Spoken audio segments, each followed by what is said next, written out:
हे देवी, ये संसार शब्दों से चलता है और कई बार एक गलत शब्द पूरे जीवन को दरिद्र बना देता है। भगवान शिव कहते हैं, जो व्यक्ति अपनी ये 3 बातें दूसरों के सामने खोल देता है, उसके घर में लक्ष्मी स्वयं रास्ता बदल लेती हैं। आज की ये कथा कोई साधारण कहानी नहीं है। ये उस मनुष्य की कहानी है जिसके पास सब कुछ था, लेकिन एक भूल ने उसे शून्य बना दिया। अगर आप इस कथा को पूरा सुनते हैं तो शिव कृपा से आप वही गलती दोहराने से बच जाएंगे। ओम नमः शिवाय। प्रिय भक्तों, आज हम आपको शिव पुराण से प्रेरित एक ऐसी रहस्यमयी, हृदय स्पर्शी और जीवन बदल देने वाली कथा सुनाने जा रहे हैं। ये कथा है धर्मपुर नामक एक प्राचीन नगर की, जहाँ धन, भाग्य और वाणी का खेल चलता था।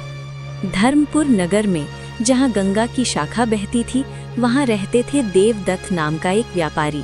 वो न तो महाराजा जैसा धनी था, न ही फटेहाल गरीब, पर उसकी सबसे बड़ी पूंजी थी उसकी बुद्धि, संयम और मौन। हर सुबह वो सूर्योदय से पहले उठता, शिवलिंग पर जल चढ़ाता, फिर बाजार जाता। वो कभी अपने मुनाफे की बात नहीं करता, कभी हानि की शिकायत नहीं करता।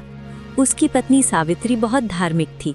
वो रोज मंदिर जाती, भजन गाती, पर एक कमजोरी थी उसमें। वो हर छोटी बड़ी बात लोगों से साझा कर देती, पड़ोसन से, सास से, मंदिर की सहेलियों से, सब कुछ बता देती। देवदत्त उसे कई बार समझाता, सावित्री, वाणी अमृत भी है, जहर भी। कुछ बातें दिल में ही रहनी चाहिए। पर सावित्री हंसकर टाल देती। नगर के बाहर एक प्राचीन पीपल का वृक्ष था। उसकी छांव में सालों से एक वैरागी साधु तप में लीन रहते थे। उनके चेहरे पर दिव्य तेज था, आंखें बंद, ध्यान में मग्न। देवदत्त और सावित्री हर सोमवार उन्हें भोजन देते, जल चढ़ाते, चरण स्पर्श करते। वैरागी कभी कुछ मांगते नहीं, बस मुस्कुरा देते। वही वैरागी स्वयं भगवान शिव थे, जो अपने भक्तों की परीक्षा लेने आए थे। एक सोमवार की शाम, सूरज ढल रहा था। सावित्री ने भोजन रखा और पूछा, स्वामी, आप बिना किसी जोखिम के इतना संतुलित धन कैसे कमा लेते हैं? आपकी ये रणनीति क्या है? देवदत्त ने पहली बार गलती की। उसने वैरागी को अपनी पूरी व्यापारिक चाल बताई। किस समय माल खरीदना, कब बेचना, किससे सौदा करना, कैसे घाटा कम करना, सब कुछ विस्तार से। सावित्री ने ये बात सुन ली और अगले दिन ही पड़ोस में, रिश्तेदारों में, मंदिर की सीढ़ियों तक फैला दी। अरे सुनो, मेरे पति की कमाई का राज क्या है? धीरे धीरे वही लोग वही व्यापार करने लगे। देवदत्त का मुनाफा घटने लगा, ग्राहक कम हुए, कर्ज बढ़ा, मान सम्मान गिरा, घर में चूल्हा चौका ठंडा पड़ने लगा।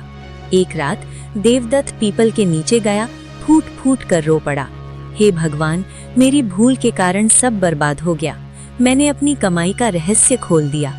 वैरागी यानी भगवान शिव ने आंखें खोली, नरम करुणामयी आवाज में बोले, वत्स देवदत्त, तुम्हारी दरिद्रता धन की कमी से नहीं, वाणी की असंयमता से आई है।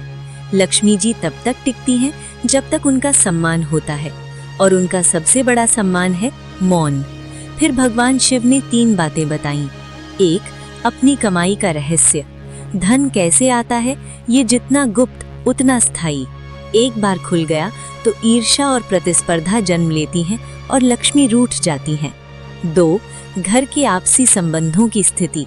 प्रेम, विवाद, तनाव, परिवार की खुशियां, ये बाहर गए तो लोग हथियार बना लेते हैं। घर की पवित्रता बाहर नहीं जानी चाहिए। 3, अपनी भविष्य की योजनाएं। लक्ष्य, सपने, बड़े प्लान जब तक सिद्ध न हो जाएं, किसी को मत बताओ, अन्यथा नजर लगती है और बाधाएं आ जाती हैं। ये 3 बातें गुप्त रखो तो लक्ष्मी तुम्हारे घर में स्थायी निवास करती हैं। एक और कथा, गरीब किसान की कहानी। अब सुनिए एक और सच्ची घटना जो उसी संदेश को अलग ढंग से सिद्ध करती है। एक छोटे गांव में रामदास नाम का गरीब किसान रहता था। उसके पास एक पुराना कुआं था जो सूख चुका था। एक रात बारिश में वो कुआं खोदते गहरे गया।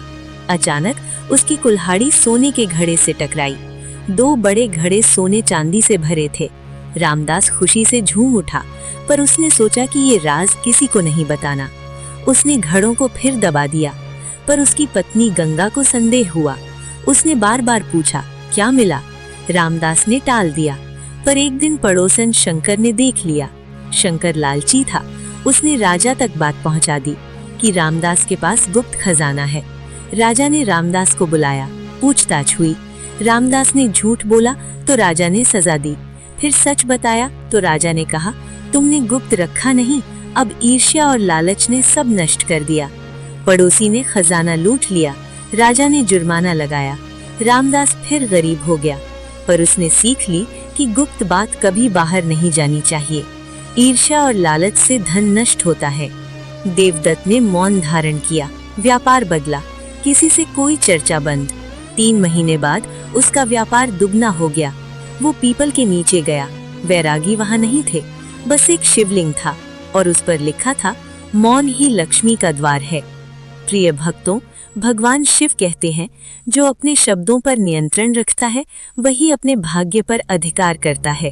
वाणी संयम से लक्ष्मी स्थिर होती है। मौन से शिव प्रसन्न होते हैं। अगर आप सच्चे शिव भक्त हैं तो कमेंट में लिखिए ओम नमः शिवाय।